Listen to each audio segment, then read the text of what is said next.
Hey, what's going on, guys? Welcome back to the GM. It is your guy Boulanger. Up next on the GM, AFC North moves. Do me a quick favor, hit like. If it is your first time checking out the GM, hit subscribe. Also hit the notification bell so that you get updates when we upload new content. Let's talk about it. The AFC North has been busy making some major moves over the last few days and even into Monday, the start of the NFL tampering period. So let's talk about the Pittsburgh Steelers first. They made one big signing, which was Russell Wilson, an upgrade at their quarterback position. Love or hate him, he is absolutely an upgrade over last year's starter Kenny Pickett and backup Mitchell Trubisky. This move makes the Pittsburgh Steelers legitimate. All right. It gives them a quarterback who can make plays in the backfield, eluding the rush. Uh, Russell Wilson is a guy who has an excellent deep ball, and he's a guy who can show some leadership at the quarterback position for Pittsburgh. Pittsburgh had already swept the Baltimore Ravens last season, although the last game of the season was without the Baltimore Ravens starters. But yet and still, they're going to field a good defense, and they're absolutely going to have an improvement at quarterback. The level of competition in Pittsburgh has been raised. Let's take a look at the Cincinnati Bengals, a team who fought hard last year after Joe Burrow went down with their backup quarterback, almost getting into the playoffs. They pick up on yesterday Geno Stone, um, safety from the Baltimore Ravens, on really a reasonable deal, 2 years, 15, $16 million.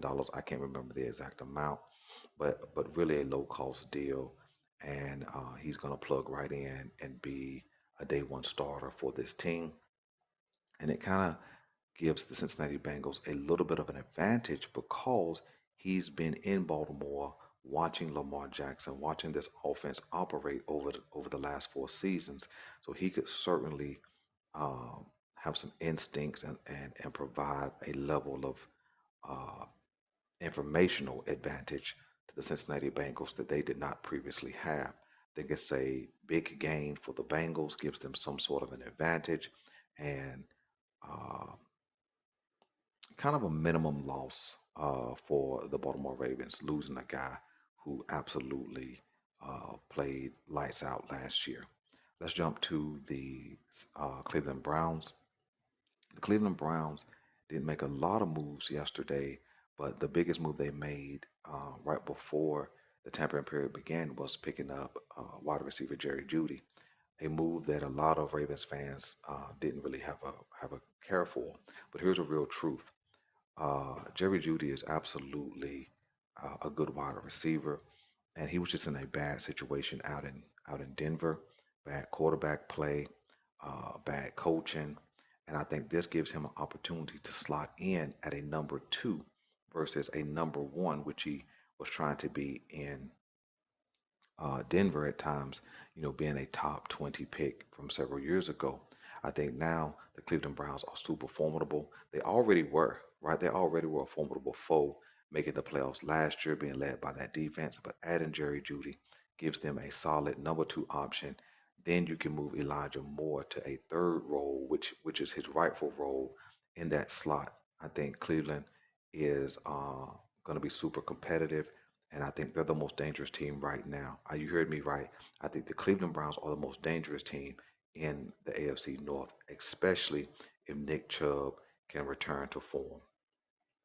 Let's talk about the whole thing as a whole, um, as it pertains to the Baltimore Ravens. The Baltimore Ravens didn't make any moves yesterday that were major. They definitely, of course, re-signed Malik Harrison, linebacker, who is basically a special teams player, and of course, we know the big move they made was Justin Metabike. But I think that as we, typically sit out the first couple of days, sometimes the first couple of weeks of free agency, I think that we need to have a sense of urgency because we may not be the best team in the AFC North at this current time. With understanding, I believe we do have the best quarterback in the division. I believe that we have one of the top defenses in the division. And I'm saying it that way because we're going to lose some major pieces We've already lost Geno Stone. We did lose Ronald Darby. He went to Jacksonville. We may lose Patrick Queen, and so losing those pieces, definitely are gonna have an impact. And so I'm not 100% sure if we repeat as the top defense in the league, which means our offense will need to be even better. The fact of the matter is that I have a concern for both Cleveland and Pittsburgh specifically being able to outmatch the Baltimore Ravens in 2024. Here's why.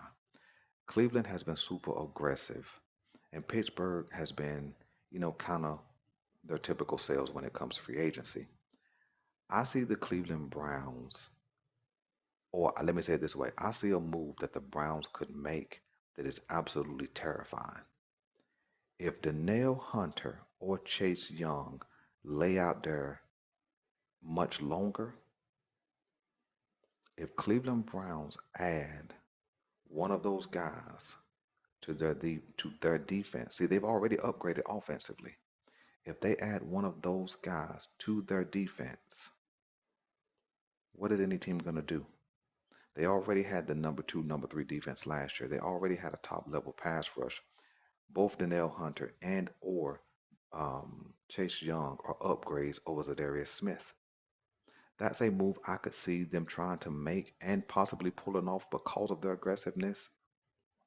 That would absolutely put them at the top of the AFC North. I know you have questions about them and Deshaun Watson. I don't have any questions about them and Deshaun Watson because I saw them just grab Joe Flacco and say, "Come on, let's go ball," and they balled out as the season closed out and made the playoffs. And so they've already upgraded the wide receiving room, right? We hadn't even got to the draft yet. And if they make one of those moves, it's going to be absolutely terrifying for the Baltimore Ravens. When I think about the Pittsburgh Steelers, a move that they could make that would absolutely, one, it wouldn't be shocking, but it would absolutely solidify them defensively, would be adding Patrick Queen. We understand that Mike Tomlin already has an affection for Patrick Queen. He already has, about 3 years ago, identified Patrick Queen at that time to be the best linebacker in the AFC. Patrick Queen's market um, may not develop as previously thought because there is a saturation of linebackers, good quality linebackers, and we've already seen guys come off the board at way below their projected value.